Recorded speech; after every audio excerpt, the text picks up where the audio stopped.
Finish na. Tapos na ito dahil si Medit ay binuking ni James. So, ano nga ba ang binuking ni James kay Medit? So, bago natin ipagpatuloy ang ating pag-support today's video, kung bago ka pa lang sa aking channel, please subscribe po, like, and pakit na rin po natin guys ang notification bell upang ma-update po tayo tuwing ako po ay nag-upload patungkol sa Team Kalingap.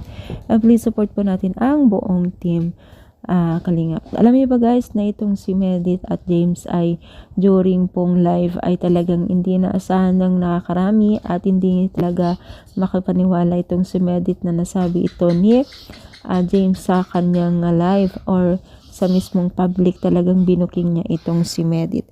Ito po ay nagkaroon po ng isang katanungan po ng netizens na kung saan ay kung ano daw ang tingin niya kay Medit nung unang tingin niya. So, syempre, naaminado itong si James na isa po siyang mabait, matulungin, at hardworking, at consistent sa pagtulong. So, yan pa lamang po ang kanyang mga ilan lamang sinabi ay hindi makapaniwala itong si Medit. At syempre, mismong mga netizens din ang nag-confirm kung ano yung mga bagay-bagay din na napansin ni James kay Medit. Na talagang hindi talaga inakala ni Medit na ganito pala ang katotoo ang kanyang best friend o love team na si James. At syempre, may mga bagay-bagay na ilang katanungan kung sila na nga ba daw.